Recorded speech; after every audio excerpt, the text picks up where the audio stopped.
ආයිබෝවන් අලුත් දවසක අද අපි ආදරණීය සිකුරාදා දවසේ පිළිපියන බොහොම ආදරෙන් අරගෙන එනවා.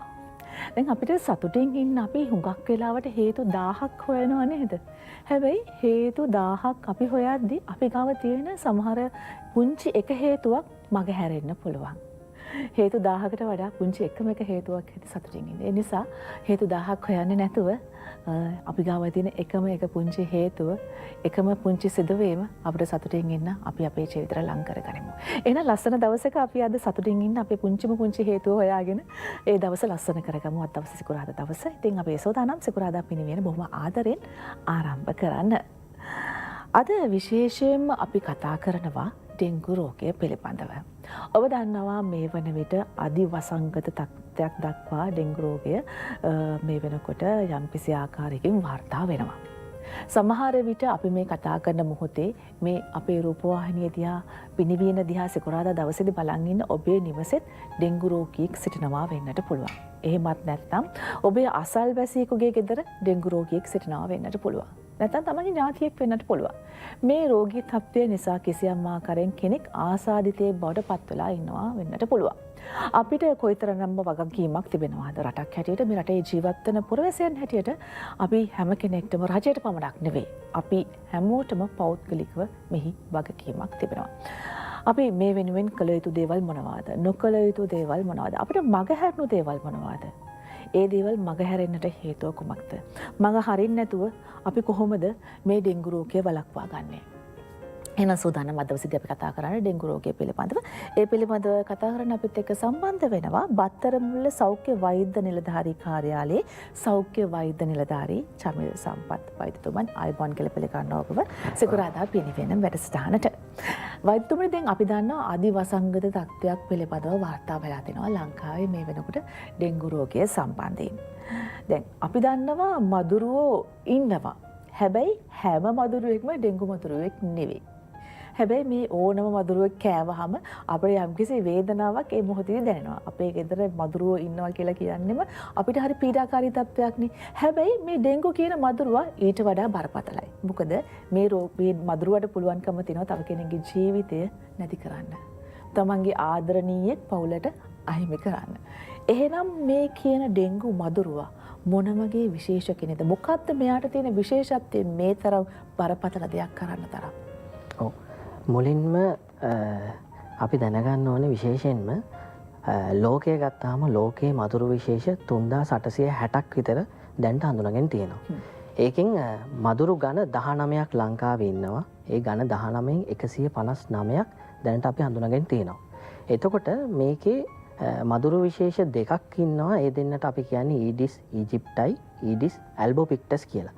මේ මදුරු විශේෂ දෙක තමයි මේ ඩෙන්ගු රෝගය ව්‍යාප්ත කරන්න මූලික දායකත්වය දෙන්නේ. ඉතින් අපි ඇත්තටම මේ මදුරුව ගැන කතා කරද්දී විශේෂයෙන්ම මදුරුවන්ගේ හැසිරීම, චර්යාව ගැන අපි විශේෂයෙන්ම දැනගන්න ඕනේ. එතකොට මේ ඊඩිස් ඊජිප්ටයි ඊඩිස් ඇල්බෝපික්ටස් කියන මදුරු විශේෂ දෙක ගැන කතා කරද්දී මෙයාලා ගොඩක් වෙලාවට අපේ වතුර භාජනයක් හරි අපි වතුර තියෙන තැනක් හරි ගත්තොත් මෙයාලේ වතුර මතු පිට නෙමෙයි මෙයාලගේ බිත්තර දාන්නේ. මෙයාලා බිත්තර දාන්නේ ඒ වතුර තියෙන භාජනයේ හරි වැහිපිල්ල හෝ වේවා වතුර රැඳෙන ස්ථානයේ බිත්තියේ ස්තරය තුල තමයි වතුරට ආසන්නව බිත්ති ස්තරය තුල තමයි මෙයාලා බිත්තර අලවන්නේ. එතකොට මේකේ විශේෂත්වය තමයි මේ අපි වතුර දිහා හිමීට අපි පියවි ඇසින් බැලුවොත් අපිට දැක ගන්න පුළුවන් කළු පාට බිඳු සමූහයක් දැක ගන්න පුළුවන්. ඒ මේ මදුරුවන්ගේ බිත්තර තමයි තියෙන්නේ. එතකොට මේ බිත්තර තුල බිත්තර කට්ටක් තියෙනවා. ඒ වගේම මේක සැලකිය යුතු කාලයක් තියාගන්න පුළුවන් බිත්තර. හැබැයි අපි අර අනිත් කතා කරන මේ කියන්නේ ඩෙන්ගු විශේෂයට අදාළ නොවන අනිත් මදුරුවෝ සාමාන්‍යයෙන් බිත්තර දාන්නේ සාමාන්‍යයෙන් වතුරවල මතු පිට පෘෂ්ඨයේ තමයි මෙයාලා බිත්තර දාන්නේ. ඒ වගේම තමයි මේ අපි ඩෙන්ගු බෝ කරන මදුරුවෝ ගැන විශේෂයෙන්ම ආයි නැවත කතා කරද්දී මෙයාලා තමන්ගේ ආහාර වේල විදිහට රුධිරය තමයි උරාගෙන බොන්නේ. හැබැයි මේ රුධිරය උරාගෙන බොන්නේ ගෑනු මදුරුවන්. පිරිමි මදුරුවන් යුෂ පළතුරු යුෂ තමයි මෙයාලගේ පරිභෝජනයට ගන්න. ඉතින් මේ ගෑනු මදුරුවන් පළතුරු යුෂත් පරිභෝජනයට ගන්නවා. හැබැයි මේ රුධිරය උරාගෙන බොන්නේ මෙයාලගේ බිත්තර වලට අවශ්‍ය ප්‍රෝටීන් ලබා ගන්න තමයි මෙයාලා රුධිරය උරාගෙන බොන්නේ. මේකේ ඊළඟ විශේෂත්වය තමයි දැන් මේ මදුරුව එක පුද්ගලයෙකුට විතරක් දෂ්ට කරලා තමන්ගේ ආහාර වේල සම්පූර්ණ කරගන්නේ නැහැ. පුද්ගලයන් කීප දෙනෙකුට දෂ්ට කරලා පොඩි පොඩි ආකාරයෙන් තමයි මෙයාගේ තමන්ගේ ආහාර වේල ලබා ගන්නෙ. මෙතනදී මේ භයානකකම තමයි මේ මදුරුවන්ට වෛරසය තිබුණොත් එක පුද්ගලයෙකුට දෂ්ට කරාම ඒ පුද්ගලයාට වෛරසය යනවා. ඊට පස්සේ තවත් පුද්ගලයෙකුට දෂ්ට කරාම තවත් පුද්ගලයෙකුටත් වෛරසය යනවා.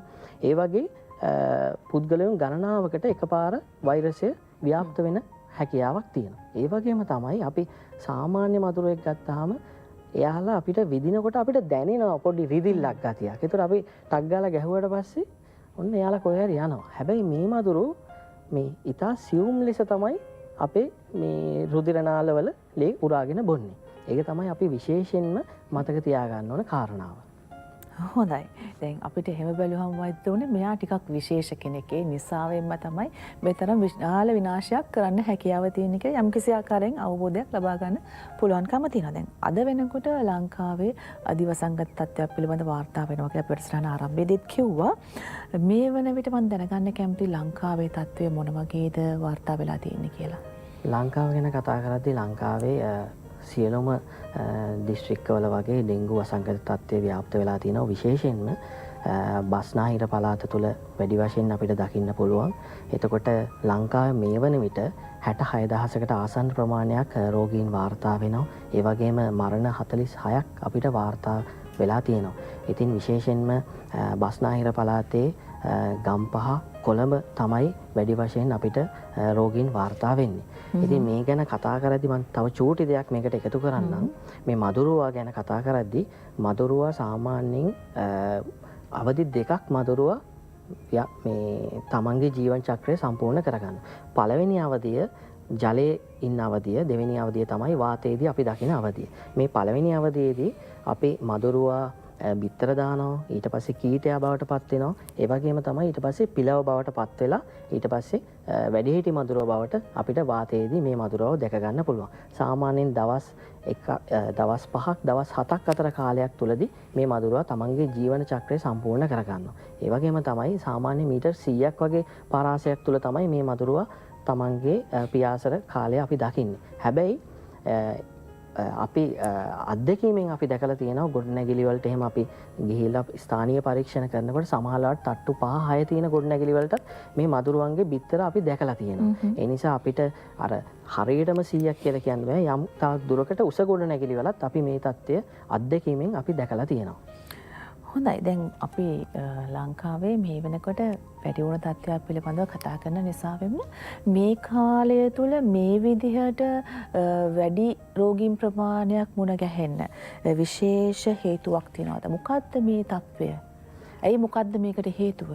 මේකෙදි ඇත්තටම දැන් අපි මෝසම් සක්‍රිය වෙලා තියෙනවා. ඒ වගේම මේ දවස්වල අපි දකින හොඳම දේ තමයි කඩින් කඩ වැස්ස ඇති වෙනවා. මේ බිත්තර ගැන විශේෂයෙන්ම කියද්දි මේ ඊඩිස් ඊජිප්ටයි ඊඩිස් ඇල්බෝපික්ටස් කියන විශේෂ මදුරු කාණ්ඩ දෙක තමයි මම කලින් කිව්ව විදිහටම ඩෙන්ගු රෝගය අපිට ව්‍යාප්ත කරන්නේ. එතකොට මේ මදුරුවන් අර මම කලින් කිව්ව විදිහට බිත්තියේ තමයි මෙයාලා බිත්තර අලවන්නේ. එතකොට මෙයාලා මේ විදිහට බිත්තියේ බිත්තර ඇලෙව්වහම සාමාන්‍යයෙන් මේවා ඇක්ටිවේට් වෙන්නේ, සක්‍රිය වෙන්නේ වතුරත් එක්ක මේක එකතු වුණාම.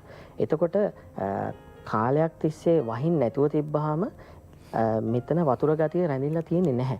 නමුත් අර බිත්ති තුල මෙයාලගේ බිත්තර ඇලිලා තියෙනවා. ඊට පස්සේ මේ වැසිබර කාලගුණයත් එක්ක වැස්ස මේ බිත්තර වලට ආවට පස්සේ අපි දකිනවා මේ බිත්තර ඇක්ටිවේට් වෙනවා. ඇක්ටිවේට් වෙලා නැවත මදු බිත්තර වගින් කීටයා ඊට පස්සේ පිලව සහ මදුරුව කියන තත්ත්වය ඇති වෙනවා. ඒ වගේම තමයි මේ බිත්තර විශේෂයෙන්ම අවුරුද්දක් වගේ කාලයක් තුල මේවා මේ තියාගන්න පුළුවන් කමක් තියෙනවා. ඒක තමයි මේකේ විශේෂත්වය. මොකද අනිත් මදුරු විශේෂ ගත්තාම එයාලගේ බිත්තර මං කලින් කිව්වා වගේම ජලයේ ස්තරයේ මතු පිට තමයි තියෙන්නේ. එතකොට අර ස්තරයේ මතු පිට තියෙන නිසා ඉක්මනට ඒ බිත්තර ලොකු වැස්සක් වගේ ආවම හේදිලා යන chance එකක් තියෙනවා. සම්භාවිතාවක් තියෙනවා. නමුත් මේ ඩෙන්ගු රෝගය බෝ කරන මදුරුවන්ගේ බිත්තර එහෙම හේදිලා යන්නේ නැහැ. මොකද මෙයාලා මේ අර මේ බිත්තිය තුල අලවන නිසා ඒවා කාලාන්තරයක් තිස්සේ තියාගැනීමේ හැකියාවක් තියෙන නිසා.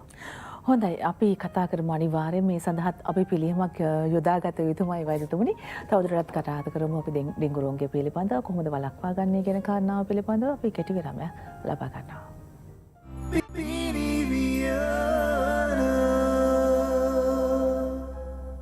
නැවතත් අපි සිකුරාදා පිරිවෙන සමග ඩෙන්ගු රෝගය පිළිබඳවයි කතා කරමින් සිටියේ වෛද්‍ය චමිල් සම්පත් සමගින් බත්තරමුල්ල සෞඛ්‍ය වෛද්‍ය නිලධාරීකාරය සෞඛ්‍ය වෛද්‍ය නිලධාරීතුමන් සමගින්. දැන් වෛද්‍යතුමනි අපි ඩෙන්ගු තත්ත්වය වැඩි වෙන්න හේතුව මොකක්ද කියන කාරණාව කතා කරා. ඒ වගේම ඩෙන්ගු රෝගීන් මේ වෙනකොට 66000ක් පමණ වාර්තා වෙලා තියෙනවා කියලත් අපි සංඛ්‍යාලේඛන වලින් තහවුරු කරගෙන තිබෙනවා. ආසාදිත රෝගියෙක් තමන්ගේ නිවසේ ඉන්නවා නම් ඒ නිවසේ යට යම්කිසි ආකාරයකින් මේක බරපතල තත්ත්වයක්. ඒ කියන්නේ එක රෝගියෙක් ඉන්නවා ඒ කියන්නේ ඒ අවට ඩෙන්ගු මදුරුවා සක්‍රියව ඉන්නවා කියන සාධකය පිළිබඳව අපිට සැකයක් නැහැ මේ වෙනකොට. ඊළඟ කාරණාව තමයි රෝහල් ගත වන ප්‍රමාණය යම්කිසි ආකාරයකින් වෙනසක් තියෙනවා. රෝහල් වලට දරාගත නොහැකි මට්ටමකට අද වෙනකොට ඩෙන්ගු රෝගය පැමිණිලා තියෙනවා. දැන් කිසියම් ආකාරයකින් රෝහල් ගත වෙලා ඉන්නවා නම් අපි දන්නවා නිසි ආකාරයෙන් මේ රෝගියා පිළිබඳව අධීක්ෂණය සිද්ධ වෙනවා වෛද්‍යවරුන් හෙදියන් සහ එහි ඉන්න කාර්ය මණ්ඩලය හරහා. එහෙම නැතුව සමහරලාට මේ ආසාදිතේ බවට පත් වෙලා ඩෙන්ගු රෝගියෙක් තමන්ගේ නිවසේ ඉන්නවා වෙන්නට පුළුවන් මේ වෙලාවේ රෝහල් ගත වෙලා නැති. ඔය කියන කාරණා දෙකම අද මේ වෙනකොට අපේ රට තුළ සිදු වෙමින් පවතිනවා. දැන් එතනදී ආසාදිත රෝගියා රෝහලේ හිටියත්, ගෙදර හිටියත් අපි දැන් අවධානය යොමු කරන්නේ අපේ රෝගියා පිළිබඳව. හැබැයි එතනදී අපි කළ යුතු දේවල් සහ නොකළ යුතු දේවල් පිළිබඳව අනිවාර්යයෙන්ම දැනුවත් විය යුතුයි. ගෙදර හිටියත් මේක වැඩියෙන් අපි හිතන්නට අවශ්‍යයි. මොකද වෛද්‍යවරයෙකුගේ අධීක්ෂණය එහිදී සිදුවන්නේ නැති නිසා. මොකද්ද ආසාදිත රෝගියෙක් ඉන්නවා නම් තමන්ගේ නිවසේ හෝ රෝහලේ හෝ අපි කළ යුතු දේවල් සහ නොකළ යුතු දේවල්. රෝහලේ හිටියත් අපි අර කරන්න එපා කියන දේවල් කරන්න පොඩි ආසාවක් තියෙනවනේ මිනිසුන්ට. ඒක අර අපි හිතලා කරන දේවල් නොහිතා අපේ තුලින් ක්‍රියාත්මක වෙනවා. කළ යුතු දේවල් සහ නොකළ යුතු දේවල් මොනවද? මේකෙදි විශේෂයෙන්ම අපි දැනගන්න ඕනේ මේ මොනවද රෝග ලක්ෂණ කියන එක ඇත්තටම. එතකොට තද උණ ගතිය තියෙනවා. ඒ වගේම තමයි හිස රදය, ඊට පස්සේ ඔක්කාරයට එනවා, වමන යන ගතිය සහ මේ මස් පිඩු වේදනාව තියෙනවා. මේ රෝග ලක්ෂණ තියෙනවා නම් අපිට පුළුවන් මුලින්ම උණ ගතිය තියෙනවා නම් අපිට පුළුවන් පැරසිටමෝල් කියන ඖෂධය පාවිච්චි කරන්න. ඒ ඇරෙන්න වෙන ඖෂධ කිසිම දෙයක් පාවිච්චි කරන්න එපා කියලා තමයි අපි වෛද්‍යවරුන් විදිහට සෞඛ්‍යාංශ විදිහට අපි අපේ ජනතාව දැනුවත් කරන්නේ. එතකොට අධික වේදනා ගතිය තියෙනවා නම් උනත් පැරසිටමෝල් කියන ඖෂධය විතරක් පාවිච්චි කරන්න. මොකද નિયમિત මාත්‍රාවෙන් විශේෂයෙන්ම નિયમિત මාත්‍රාවෙන් සහ નિયમિત කාල පරිච්ඡේදය තුල තමයි ඒ බෙහෙත පාවිච්චි කරන්න ඕනේ. තද උණ ගතිය දවස් 2කට වඩා තියෙනවා නම් අපි කියනවා ඉක්මනට සුදුසුකම්ලත් වෛද්‍යවරයෙක් හමු වෙලා අදාළ පරීක්ෂණ කරගන්න. විශේෂයෙන්ම ෆුල් බ්ලඩ් කවුන්ට් කියන පරීක්ෂණය සහ ඩෙන්ගු ඇන්ටිජන් පරීක්ෂාව ඊට පස්සේ අපිට කරගන්න පුළුවන් කමක් තියෙනවා. ඒ වගේම තමයි ආසාදිත රෝගයක් හරි මේ රෝග ලක්ෂණ තියෙන කෙනෙක් හරි තමන්ගේ ගෙදරක හිටියොත් දැන් අපි විශේෂයෙන්ම දකින දෙන්නේ උණ ගතිය. එතකොට අපි කියන උණ ගතිය ඉක්මනට අඩු කරගන්න ඕනේ නැගින්. අපි පැරසිටමෝල් ඖෂධය පාවිච්චි කරනවා. ඒ වගේමයි අපි මේ උණ ගතිය ඇඟෙන් අඩු කරන්න නම් සාමාන්‍ය මද රස්නේ තියෙන වතුර ටිකක් අරගෙන පොඩි භාජනයකට රෙදි කෑල්ලක් ඒකේ බහලා අපේ කිලි ප්‍රදේශ තෙතමාත්තු කරලා අපිට උණ ගතිය ඇඟෙන් එළියට දාන්න පුළුවන්. ඒ වගේම තමයි හොඳ විවේකයක් කියන එක මේකෙදි විශේෂයෙන්ම ඕනේ. ඇඳ විවේකය කියන එක අර බෙඩ් රෙස්ට් කියන එක අනිවාර්යෙන්ම වැදගත් දෙයක්. ඒ වගේම තමයි මේ රෝගී තත්ත්වය තියෙනවා නම් අපේ ඇඟපත වේදනාවක් එනවා. විජලනය කියන තත්ත්වයක් එන්න පුළුවන් හැකියාවක් තියෙනවා. ඒ නිසා තමයි අපි කියන්නේ දියර වර්ග විශාල ලෙස පානය කරන්න. විශාල ලෙස පානය කරන්න කිව්වහම සාමාන්‍යයෙන් වැඩිහිටියෙක්ට නම් අපි උපදෙස් දෙන්නේ දවසකට ලීටර් 2.5ක් වගේ ප්‍රමාණයක් පාවිච්චි කරන්න කියලා. නමුත් අර ගෙදරදී ඉන්නවා නම් අපි සමහරලාට කියනවා පුළුවන් නම් හොඳයි ඔබ බොන ප්‍රමාණය ඔබට ලියා ගන්න පුළුවන් නම් ඒක වැදගත්. මොකද මේ තත්ත්වයේ රෝගී තත්ත්වය ටිකක් වැඩි වුණොත් එතකොට අපිට වෛද්‍ය ප්‍රතිකාර ගන්නකොට අපිට වෛද්‍යවරුන් විදිහට හොඳට අවබෝධයක් ගන්න පුළුවන් කොච්චර වතුර ප්‍රමාණයක් දවසකට පරිභෝජනය කරලා තියෙනවද සහ මූත්‍රා කොච්චර ප්‍රමාණයක් එළියට පිට කරලා තියෙනවද කියන එක. ඒ වගේම තමයි මේකෙදි අපි නොකළ යුතු දේවල් විදිහට අපි විශේෂයෙන්ම සඳහන් කරන්නේ ඔබ ස්ටීරොයිඩ් කියන බෙහෙත් එක. ඒ වගේම තමයි NSAIDS කාණ්ඩයට අයිති බෙහෙත් තියෙනවා වේදනානාශක. ඒ බෙහෙත් කිසිවක් පාවිච්චි කරන්න එපා. ඒවා පාවිච්චි කරන්න එපා කියලා අපි උපදෙස් දෙනවා විශේෂයෙන් වෛද්‍යවරුන් විදිහට සහ පැනඩෝල් කියන ඖෂධය විතරක් පාවිච්චි කරන. ඒ වගේම අර අපි වතුර පාවිච්චි කරද්දී තරල වර්ග පාවිච්චි කරද්දී විශේෂයෙන්ම අපි කියනවා පුළුවන් නම් කැඳ වර්ග පාවිච්චි කරන්න, සුප් වර්ග පාවිච්චි කරන්න. ඒ වගේම තැඹිලි, ඒ වගේම ජීවනිත් හොඳයි. ඒ නිසා ඒ තරල පාවිච්චි කරන්න. ඒ වගේම තමයි අර කලර් කරපු මේ බීම ಜಾති තියෙනවා, රතු පැහැයට තියෙන බීම ಜಾති තියෙනවා. අන්න ඒ වගේව පාවිච්චි කරන්න එපා කියලා අපි උපදෙස් දෙනවා. මොකද ඒවා පාවිච්චි කළා ඒවා මූත්‍රා සමග එළියට ගියාම එතකොට වර්ණයේ වෙනසක් තියෙනවා. එතකොට අර ඩෙන්ගු රක්තපාත තත්ත්වයද කියන එක අපිට හොයාගන්න පොඩි අපහසුතාවයක් තියෙනවා මේ නිසා. මේ නිසා තමයි අපි මේ උපදේශ ටික දෙන්නේ ඒවා ටික පිළිපදින්න කියලා. ඉතින් විශේෂයෙන්ම මම නැවතත් මතක් කරනවා ඔබට මේ මං ඉහත කලින් සඳහන් කර රෝග ලක්ෂණ තියෙනවා නම් තද උණ ගතියක් වගේ තියෙනවා නම් හැකි ඉක්මනින් වෛද්‍ය ප්‍රතිකාර ලබා ගන්න. සුදුසුකම් ලත් වෛද්‍යවරයෙක් වෙත යොමු වෙලා ඔබට රජයේ රෝහල් තියෙනවා. රෝහල් වෙත යොමු කළා ඒ අදාළ වෛද්‍ය ප්‍රතිකාර ලබා ගන්නට පුළුවන්කම තියෙනවා. හොඳයි ඒ වගේම වයිදුනා දැන් අර කිසියම් ආකාරයකින් අපි ලේ පරීක්ෂාවක් කරගන්නවා නම් නිසි ආකාරයට ප්‍රමිතිගත තැනකින් කර ගැනීමේ වැදගත්කමකුත් මම හිතන්නේ මේ වගේ කාලයකදී වැදගත් වෙනවා. ඒකත් අපි පණිවිඩයක් හැටියට සමාජයට ලබා දෙන්න ඕන. දැන් රෝහලකින්ම ගිහිල්ලා අපිට ඇත්තටම කරගන්න පුළුවන් නම් වඩාත් වටිනවා.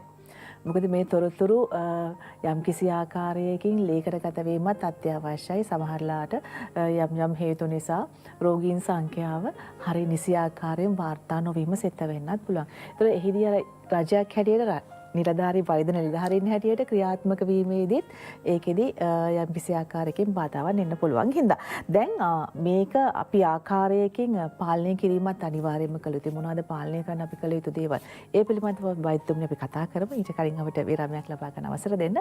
විරාමයෙන් අනතුරු නැවතත් අපි කතා කරමු.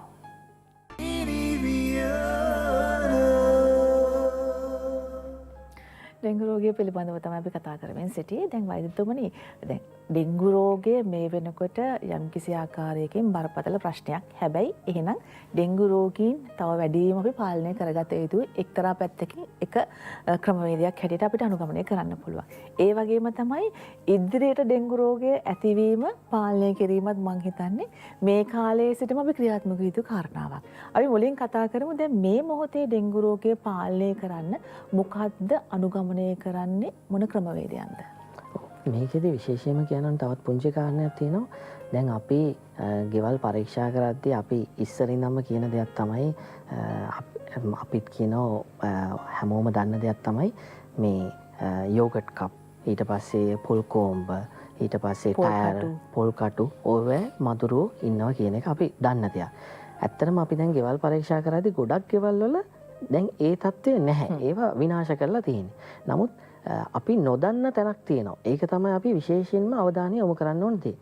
දැන් ඉස්සර කාලේ ගෙවල් ගත්තාම ඉස්සර පරණ ෆ්‍රිජ් තියෙනවා. ඒ ෆ්‍රිජ් වල පොඩ්ඩක් ගිහිල්ලා බලන්න. දැන් මේ වැඩසටහන බලන ඔබත් ජනතාව විදිහට පොඩ්ඩක් ගිහිල්ලා බලන්න තමන්ගේ ෆ්‍රිජ් එක පිටිපස්සේ පොඩි වතුර රැඳෙන බාස්කට් එකක් තියෙනවා. ඔන්න ඔතන මදුරුව රැඳෙනවා. ඒක විශේෂයෙන්ම දැනගන්න ඕන තැන. තව එකක් තමයි අපි අපේ ගෙදර සිංක් එක තියෙනවා. ඉතින් පොඩ්ඩක් පරණ වුණාට පොඩ්ඩක් කාලයක් ගියාට පස්සේ ওই සිංක් එකෙනුත් පොඩ වතුර බේරෙනවා. ඉතින් සමහරලාට අපි ඔතන යටත් තියෙනවා භාජනයක් ওই වතුර ටික විසික් කරන්න එළියට යන්නේ නැති වෙන්න භාජනයක් තියලා තියෙනවා. ඔන්න ඔතනත් ඩෙන්ගු මදුරුව රැඳෙනවා. ඒ වගේම තව තැනක් තමයි අපේ පිඟන් එහෙම හොදලා අපි පිඟන් රැක් එකට පිඟන් දාන වතුර ටික බේරෙන්න. ඔන්න ඔතන යට පොඩි අපි ට්‍රේ එකක් තියෙනවා. ඔන්න ඔතන ට්‍රේ එකෙත් වතුර රැඳෙනවා ඩෙන්ගු මදුරුවන්ට හොඳ පාරාදීසයක්. ඒ වගේම තමයි අර ඕනමන්ට්ස් කියනවා. අර විසිතුරු බඳුන් තියෙනවා. ඒවට අර වතුර දාලා ලස්සන මල් පැලෑටියෙම පැල කරනවා. ඔන්න ඔතනත් වතුර නිසා ඩෙන්ගු මදුරුව බෝ වෙනවා. ඒතකොට කෙනෙක් කල්පනා කරයි නෑ අපි ඕකේ වතුර අයින් කරනවානේ. අයින් කරාට මදි. මොකද හේතුව අර ඩෙන්ගු මදුරුවන්ගේ විශේෂත්වය තමයි බිත්තියනේ මෙයාලා බිත්තර අලවන්නේ. අපි ඕක විසික් කරාට වැඩක් නෑ. ඕක මේ හොඳට හොදන්න ඕනේ. ඒක පොල් මුද්දකින් හරි බ්‍රෂ් එකකින් හරි අන්න එහෙම හේදුවාම තමයි ওই බිත්තර ටික විනාශ වෙලා යන්නේ. ඒක විශේෂයෙන්ම වැදගත් කරුණක් විශේෂයෙන්ම මතක තියාගන්න ඕනේ. එතකොට ඩෙන්ගු පාලනය කිරීම ගැන කතා කරද්දී වෙලාව බලන්න අවසර දෙන්න. වෙලාව බලලා අපි කතා කරමු. එදිනෙදා කිවීම් කටයුතු DOC Flex Tap and Pay හරහා ෆෝන් එක ටැප් කර ක්ෂණිකව සිදු කරන්න. ෂියා බටර් සහ ප්‍රෝවිටමින් B5 එක්කල විශේෂඥ විශ්වාසය ආදරයෙන්. හොඳයි මේක හරි විදිහට පිරිසිදු කරන එකත් අනිවාර්යයි. අපි ඉතින් කතා කරමු. ඔව්. අපි දැන් මේකෙදි පාලනය කරද්දී විශේෂයෙන්ම මතක තියාගන්න ඕන එකක් තමයි ෆිසිකල් මෙතඩ්ස් තියෙනවා සහ කෙමිකල් මෙතඩ්ස් තියෙනවා. ෆිසිකල් මෙතඩ්ස් කියලා කියන්නේ අපි මම අර කලින් කිව්වා. අපි හැමෝම දන්න දේ තමයි එක්ක පොල් කටු වෙන්න පුළුවන්, තැමිලි කොම්බ වෙන්න පුළුවන්, යෝගට් කප් එක වෙන්න පුළුවන්. අර මම කලින් කිව්ව භාජන ඒවා ටික විනාශ කරන්න ඕනේ. නැත්නම් ඒවා අර ආයි තිබ්බොත් ආයි උතනින් බෝ වෙනවා. ඒ කියන්නේ විනාශ කිරීම තමයි වැදගත්ම කාරණාව. ඊට පස්සේ කෙමිකල් මෙතඩ්ස් කියන එක අපිට යන්න පුළුවන්. කෙමිකල් මෙතඩ්ස් කියලා අපි ගොඩක්ම දන්න එක තමයි දුම අයනය කිරීම. ෆොගින් කියන එක. ගොඩක් අය දන්නවා මේ අනේ අපේ ගෙදරත් දුම ටිකක් ගහලා දෙන්න කියලා ගොඩක් අය ඉතින් ඉල්ලනවා දන්නවා දුම කිව්වම දන්නවා. එතකොට මේකේ තියෙන හොඳ පැත්තකුත් තියෙනවා නරක පැත්තකුත් තියෙනවා. මේකෙදි වෙන්නේ දැන් මේ කාලේ අපි සලකන්නේ ඩෙන්ගු අධිවසංගත තත්ත්වයක්. ඒ කියන්නේ ඩෙන්ගු ව්‍යාප්තිය ඉතා විශාල ලෙස ලංකාව තුළ ව්‍යාප්ත වෙන තත්ත්වයක්. මේකෙදි මේ දුම ගහනවා එකකින් අපි කරන්නේ ඇත්තරම අපේ වැඩිහිටි මදුරුවන් විනාශ කිරීමකට ලක් කිරීම තමයි කරන්නේ. මේකේ ඉෆෙක්ටිව් කාලය ඒ කියන්නේ දුමේ සජීවී කාලය විදිහට අපි සලකන්නේ පැය භාගයක් විනාඩි 45ක් අතර කාලයක් තමයි මේකේ ඉෆෙක්ටිව් පීරියඩ් එක විදිහට අපි සලකන්නේ. මේකෙදි අර හොඳ දේ වැඩිහිටි මදුරුව විනාශ වෙනවා වගේම නරක පැත්ත තමයි අර ජෛව විවිධත්වයට හිතකර සත්තු ඉන්නවනේ පරිසරේ සමනල්ලෝ ඉන්නවා, බත්කූරෝ ඉන්නවා. මෙන්න මේ සත්තුත් මේක නිසා විනාශ වීමේ තර්ජනයක් තියෙනවා. ඒ නිසා ඔය දුම ගහන එකේ අර හොඳ වගේම නරක පැත්තකුත් තියෙනවා. ඊට පස්සේ අපි පාලනය කෙරෙද්දී අපි ගෙදරදී අපි පාලනය කරගන්නේ කොහොමද කියන එක පොඩ්ඩක් කතා කරොත් අපිට පුළුවන් පොඩි ළමයි වගේ ඉන්නවා නම් වැඩිහිටියෝ ඉන්නවා නම් එළියට යනවා නම් අද්දි ගැනුම් අඳින්න කියනවා. ඒ වගේම තමයි අපිට මදුරු විකර්ෂක ආලේප කරන්න පුළුවන්. එතකොට අර මදුරුව එන එක වළකිනවා. ඒ වගේ තමයි අපි ඉස්සර මේ කාලෙදී අපි පාවිච්චි කරා එක එක දහන වර්ග පාවිච්චි කරා කජුලෙලි පිච්චුවා. එතකොට ඒ වගේ වේදී අර දුම නිසා අර මදුරුවන්ට අපේ දෂ්ට කරන්න ඉන්න හැකියාවක් ලැබෙන්නේ නැහැ. ඒ වගේම පැංගිරි තෙල් පහන් අපිට පාවිච්චි කරන්න පුළුවන්. කුරුඳු තෙල් පහන් පාවිච්චි කරන්න පුළුවන්. ඒ වගේම තමයි අර ඕනමන්ට්ස් තියෙනවා නම් අපිට ඒකට ගප්පි වගේ සත්තු දාන්න පුළුවන්. ඉතින් ඒ ටික අපි හොඳට කරගත්තොත් අපිට මේ தත්ත්වය මැඩපවත්වා ගන්න පුළුවන්. ඊටමත් ඉක්මනින් වෛද්‍යමුනේ කියමු අර වහින් නැති කාලෙදී අපි මොකද්ද කරන්න ඕනේ කියන එක. ඒකෙදි විශේෂයෙන්ම අපි කරන්න ඕනේ මම අර කලින් කිව්වා වගේම තමයි වෝල් එකේ බිත්තිය තුල මේ මදුරුවන්ගේ බිත්තර රැඳිලා තියෙන්න පුළුවන්. ඒ නිසා ඒවා හොඳට බ්‍රෂ් කරන්න. එතකොට ඒ බිත්තර ටික ගැලවිලා ඉක්මනට යනවා. ඒක තමයි විශේෂයෙන්ම කරන්න ඕනේ. අපි ඉල්ලනවා හැමෝගෙම. ඉතින් ඔබගේ දායකත්වයත් අපිට වැදගත් වෙනවා මේ ගමන සාර්ථකව කරගන්න. අවසාන වශයෙන් දෙන්න තිබෙන පණිවිඩය. අවසාන වශයෙන් කියන්න තියෙන අර විශේෂයෙන්ම මදුරුවන් බෝ වෙන තැන් තමයි අපි විනාශ කරන්න ඕනේ. ඔබට රෝග ලක්ෂණ තියෙනවා නම් හැකි ඉක්මනින් වෛද්‍ය ප්‍රතිකාර ලබා ගන්න. ගෙදෙට්ට වෙලා ඉන්න එපා. වෛද්‍යවරයෙක් හමු වෙන්න. විශේෂයෙන් සුදුසුකම්ලත් වෛද්‍යවරයෙක් හමු වෙලා වෛද්‍ය ප්‍රතිකාර ලබා ගන්න. ඒ වගේම තමයි ඔබ විශේෂයෙන්ම මේ රෝගී තත්වයේදී ජලය දියර වර්ග හොඳට පානය කරන්න. ඇඳ විවේකය විශේෂ දෙයක්. ඒ නිසා ඒ වගේම එළියට යනවා නම් අර මම කලින් කිව්ව විදිහට මදුරු විකාශක පාවිච්චි කරන්න අද්දි ගැඳුම් අඳින්න. අපි මං හිතන්නේ ඒ කියන දේවල් හරි විදිහට අනුගමනය කළොත් අපිට මේ රෝගය ව්‍යාප්ත වීම වළක්වා ගන්න පුළුවන්. ඒ වගේම තමයි අනාගතයේ ඩෙන්ගු රෝගය ව්‍යාප්ත වෙන්න තියෙන අවස්ථාවන් අපි මේ මොහොතේදීම ක්‍රියාත්මක වෙලා විනාශ කරමු. ඒක වඩාත් අනාගත හොඳ ආයෝජනයක් බවට පත් වේවි. අද දවසේදී ස්තුතිවන්ත වෙනවා බත්තරමුල්ල සෞඛ්‍ය වෛද්‍ය නිලධාරී කාර්යාලයේ සෞඛ්‍ය වෛද්‍ය නිලධාරී චමිල සම්පත් වෛද්‍යතුමන්ට ස්තුතියි ඔබතුමන්ට අද දවසේදී අපිත් එක්ක මේ පිළිබඳව කතා කරන්න අපිව දැනුවත් කරන්න පැමිණියාට. එහෙනම් අපි සෝදානම් සිකුරාදා පිනිවියනෙන් අද සමුගෙන යන්න ගිහින් එන්න. අපිට සුබ දවසක්.